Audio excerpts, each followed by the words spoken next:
sitting comfortably with his wife, playing a board game. Of course, not all of the people were so wealthy and well-dressed. Most were simple farmers like these modern Egyptians. They lived a life toiling in the fields and caring for their animals. Yet these people created a great civilization, with fantastic pyramids and temples, with commerce, art, and science.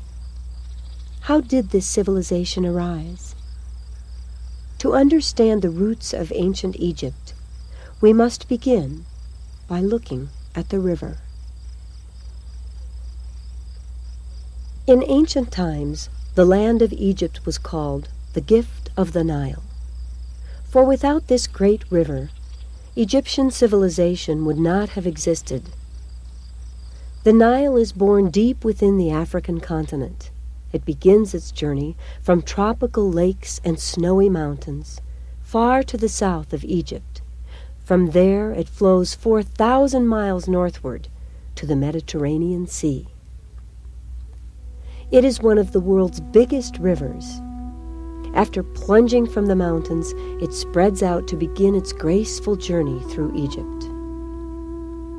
Here it passes through a timeless landscape, for life along the Nile has changed very little since the beginning of history. The river flows past fields which today are worked just as they were thousands of years ago. It flows past shepherds driving their sheep along the riverbank, and past farmers working together in the fields within sight of the silent water.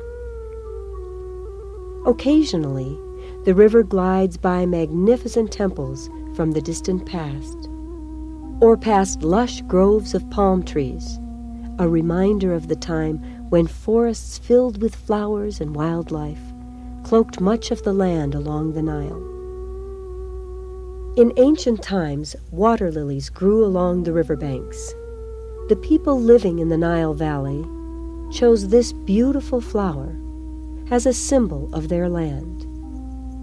Yet, throughout its journey to the sea, the Nile actually flows through a vast desert called the Sahara.